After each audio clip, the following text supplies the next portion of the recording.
Bonjour et bienvenue, voici notre tour d'horizon économique et boursier. Nous sommes le lundi 26 septembre.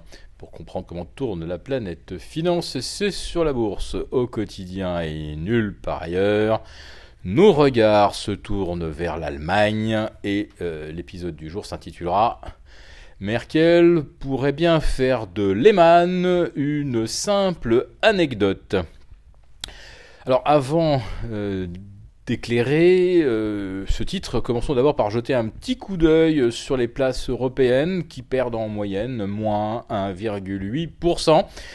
Voilà donc un lundi qui démarre plutôt mal, et ça franchement ce n'était pas anticipé du tout dans l'évolution des futurs vendredi, dimanche, puisque les marchés proche-orientaux sont ouverts, donc on a aussi quelques cotations qui permettent d'avoir une pré-tendance en Europe. Et bien ce matin c'est la douche froide et c'est le secteur bancaire qui dévisse avec des écarts moyens de 3%, 3,5% même à la baisse sur le CAC 40 qui chute donc, qui rechute au contact des 4300 points. On vient de descendre en ligne droite de 4004 à 4300, alors que tout le monde anticipait la semaine dernière un test prochain des sommets estivaux, c'est-à-dire des 4570 voire 4600. Le consensus a été pris à revers, et là cette fois-ci sans l'assentiment des banques centrales. Mais rassurez-vous, les banques centrales vont certainement devoir s'employer pour éviter une panique. Et nous la devons, et là nous en venons au titre, nous le devons à Angela Merkel qui vient d'annoncer que pour la Deutsche Bank, et c'est, on ne sait plus, 70 000 milliards d'encours de dérivés, son levier de 36 sur son portefeuille de prêt.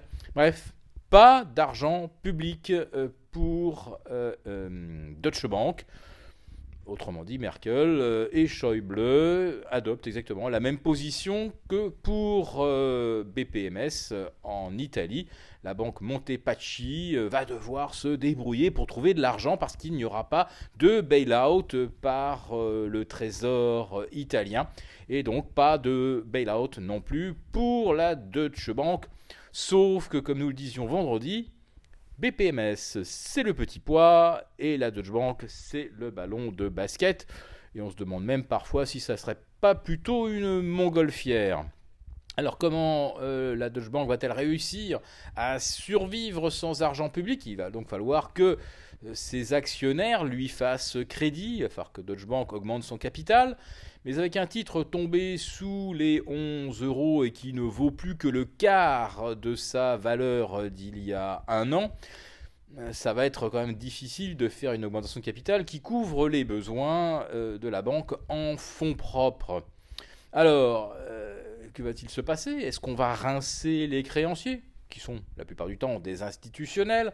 Donc autrement dit, est-ce qu'on va inscrire zéro sur la créance détenue par Commerzbank, par les compagnies d'assurance allemandes, par les banques françaises, etc.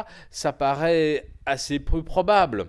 Alors, est-ce qu'on se tournera ensuite vers les créanciers de second rang, c'est-à-dire les déposants ? Est-ce qu'on va les rincer comme on l'a fait pour une petite banque italienne avant que le scandale ne menace d'emporter le gouvernement italien, et on a très très vite fait du rétro-pédalage sur l'appel au secours des déposants. Donc pour la Deutsche Bank, il n'y a pas tellement d'autres solutions que de prêter de l'argent à ceux qui vont en prêter à la Deutsche Bank. Mais cette fois-ci, ça ne sera effectivement pas un bail-out, puisque ce n'est pas le gouvernement allemand qui va prêter de l'argent à la Deutsche Bank, ce sera la Banque centrale qui prêtera éventuellement à ceux qui vont prêter à la Deutsche Bank. Mais attendez, là, même si c'est la solution envisagée, est-ce que ça a le moindre sens économique ? Enfin, on n'est quand même pas dupe. Ça veut bien dire que la Deutsche Bank, elle est en faillite, et c'est une banque hyper systémique. Alors, est-ce qu'on n'est pas en train de toucher le bout de l'aventure de la fiat monnaie, de ces impressions de faux billets qui n'ont pas sauvé les banques, qui ne les ont d'ailleurs pas guéries de la crise des subprimes. Alors nous espérons quand même que Angela Merkel a un plan B, parce que nous imaginons mal qu'elle réagisse face à la Deutsche Bank comme elle l'avait fait face à Hypo Verein, qui prétendit en 2008 et jusqu'au bout n'avoir aucun problème, et qui dut, au moment de la faillite Lehman, reconnaître qu'elle était farcie de subprime, et Hypo Verein dut faire appel à hauteur de 40 milliards aux contribuables allemands pour se sauver. Ce que ne fit pas la Deutsche Bank, mais qui a quand même multiplié les augmentations de capital depuis 2010. Voilà. Donc, la Deutsche Bank, est-ce que c'est la fin de l'histoire, ou est-ce que c'est le début d'une nouvelle histoire, c'est-à-dire de nouvelles injections de banques centrales de façon indirecte pour sauver le système bancaire? De toute façon, si on en est là, c'est bien que nous sommes rentrés dans une seconde crise, non plus des subprimes, mais de l'endettement, de la surproduction de liquidités.